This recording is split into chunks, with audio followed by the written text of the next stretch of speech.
Here's a weird little puzzle about your own brain. You'll happily drive across town to save $3 on coffee, then drop $3,000 on a couch without blinking. Same person, same wallet, same week. So here's the question that should bother you. If a dollar is a dollar, why does this $3 feel enormous? And this $3 feel like a rounding error?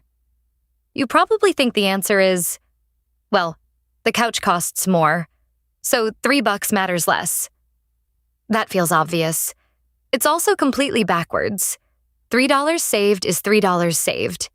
The couch has nothing to do with it. And the fact that your brain disagrees so violently is one of the most expensive glitches it has. It has a name. A Nobel Prize is attached to it. And once you see it, you'll catch yourself doing it 3 times before lunch. Meet our guy. Chip. Stick figure. Empty wallet. Hopeful smile. Decent paycheck. Money still evaporates every month. His problem? A 50,000-year-old caveman instinct is running his money from inside his skull. But today the caveman isn't stealing Chip's money. He's doing something sneakier. He's a terrible little accountant, and he keeps Chip's money in a bunch of separate jars. Here's the rule your brain breaks every single day. A dollar is a dollar. It doesn't care where it came from or where it's going. Economists have a clunky word for that. Money is fungible, which just means every dollar is interchangeable. They're all worth a dollar. Your brain refuses to believe this. Instead, it sorts your money into little mental jars. A jar for groceries, a jar for fun, a jar for, this is the big purchase, relax. And it treats the same dollar completely differently depending on which jar it's in. This is called mental accounting. A man named Richard Thaler spent decades proving your brain does it. In 2017, he won the Nobel Prize in economics, partly for this exact idea. So when I say your money instincts are broken, I'm not insulting you. I'm quoting a Nobel laureate. Now let's watch the jars ruin your life. One glitch at a time. Glitch number 1 is the coffee and the couch. Picture it. You're buying a $4 coffee. The shop across town sells the same coffee for $1. You'll drive 10 minutes to save $3. Of course you will. 3 whole dollars. Now you're buying a $3,000 couch. The salesman says the same couch is $3 cheaper at the store across town. You laugh. You wouldn't cross the street for that. But it's the exact same $3. The exact same 10-minute drive. In both cases, the question is identical. Is $3 worth 10 minutes of my time? Your answer should be the same both times. It never is, because your caveman doesn't think in dollars. He thinks in percentages. $3 off a $4 coffee feels like a huge win. 75% off. $3 off a $3,000 couch feels like nothing. A rounding error. So he scrimps like a monk on the small stuff and gets sloppy by the thousands on the big stuff, which is exactly backwards from where the real money is. To the caveman, this made perfect sense. In the tribe, there were no big numbers. 3 berries was a lot of berries. He never had to reason about 3 berries versus 3,000. So he never learned how. But watch what that does to a modern budget. You clip coupons to save 50 cents on pasta. Then you don't shop your car insurance for 6 years and overpay by hundreds. You agonize over a $2 app. Then you sign a lease, barely reading the part where the rent jumps next year. Your attention is glued to the tiny decisions and asleep for the giant ones. So here's the switch. Stop thinking in percentages. Start thinking in actual dollars. $3 is $3 whether the coffee costs $4 or the couch costs $3,000. The big purchases are exactly where 1% of focus saves you the most money. That's where the caveman is fast asleep. That's where you do your shopping. But the jars don't just twist how you save. They twist how you spend. And the next glitch is the one that quietly empties every tax refund you've ever gotten. Glitch number 2, the house money trick. Quick, $100 from your paycheck. And $100 you found on the sidewalk. Which one are you more likely to blow on something dumb? Be honest. It's the sidewalk 100. Every time. Gamblers have a name for this. They call it playing with house money. You win a little at the casino, and suddenly that's not your money. It's the casino's money. So you bet it wild because losing it doesn't feel like losing. Thaler actually tested this with real cash. People who'd just been handed $30 gambled it far more freely than people choosing whether to risk $30 of their own. Same $30, totally different behavior. Your caveman files money by where it came from. Earned money goes in a heavy, guarded jar. You bled for it. You hoard it. But found money? Windfalls? That goes in a flimsy little fun jar with the lid off. And here's where it gets expensive. Your brain calls a lot of things found money. A tax refund, a work bonus, a birthday check, a rebate, a side gig that paid out. Every one of those is real money you earned. Every dollar spends identically, but your caveman tags them extra, and extra money gets spent fast and spent fun. The research is brutally clear here. People blow a tax refund way faster and way looser than the same amount from their salary, even though a refund is just your own money the government finally gave back. You overpaid all year. They returned it. And your brain throws a party with it. So here's the switch. When a windfall lands, give your brain 3 seconds to relabel it. Say it out loud if you have to. This is not bonus money. This is just money. $1,000 is $1,000, whether you sweated for it or it fell from the sky. Treat the bonus exactly like you'd treat the same amount of salary. Boring? Yes. That's the point. The caveman hates boring. That's how you win. Now, the jars trick you on saving and on spending. The next glitch attacks the moment you actually pay. And it's the reason a little piece of plastic can drain you without you ever feeling it. Glitch number 3. The pain you stopped feeling. Paying for things is supposed to hurt a little. When you peel real bills out of your wallet, your brain feels a tiny sting. Scientists call it the pain of paying. And believe it or not, that sting is useful. It's a break. It makes you pause. Do I really want this?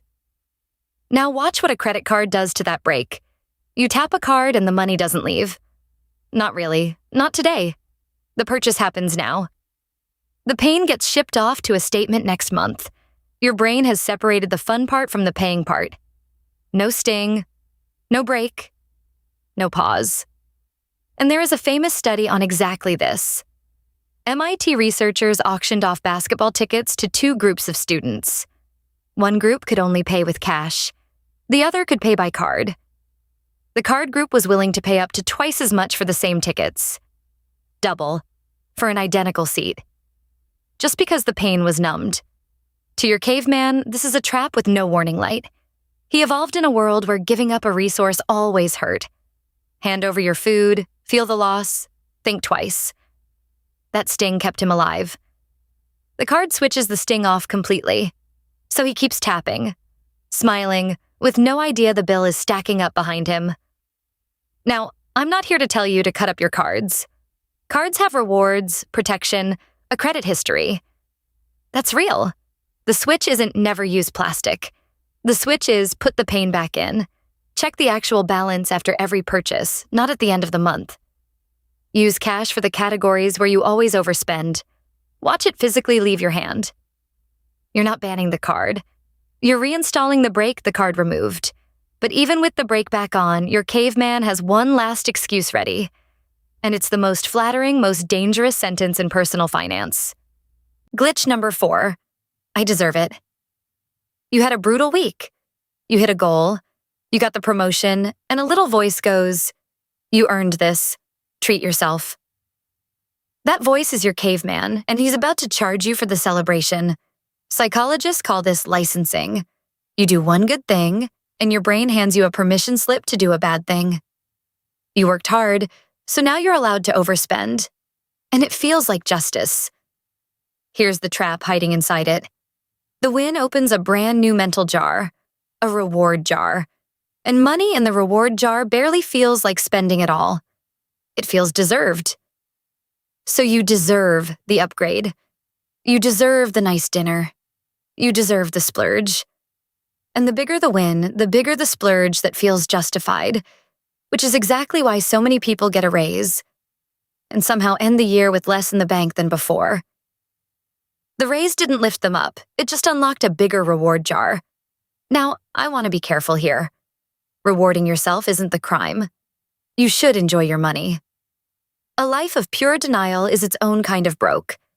The crime is letting the win quietly rewrite your math. So here's the switch. Separate the celebration from the cost. Celebrate the win. Absolutely. But decide the reward before the emotion hits. If I land this, I'll spend exactly this much. A number set in advance. That way you're rewarding yourself on purpose, instead of letting a hyped-up caveman sign the receipt for you. Okay. You've seen the jars warp your saving, your spending, your paying, your rewarding. Now here's the part nobody expects. Sometimes the jars are supposed to help you, and they still backfire. Glitch number 5. The jar that costs you money to keep. This one is sneaky because budgeting jars are usually good advice. Separate your money into buckets. Rent here, savings there. It works, mostly. But your caveman takes a good idea and runs straight off a cliff with it. Here's the classic move. Picture Chip with 2 jars. One is a savings jar he's proud of. It's got $2,000 in it. The other is a credit card balance. Also $2,000. Charging 20% interest. Any calculator would scream the answer. Pay the card. Kill the 20%. But Chip won't touch the savings jar. It feels too good to have it. Too safe. So he proudly guards $2,000 in savings, while quietly paying $400 a year in interest to protect that feeling. His caveman labeled one jar mine, safe, and the other jar later problem. And those labels are costing him real money every single month. The dollars don't care about the labels. The interest doesn't care how the jar feels. Only the caveman cares. And he's bad at math. So here's the switch, and it's the master key to this entire video. Once a month, knock down the walls between your jars and look at the whole picture. One number. Everything you own minus everything you owe.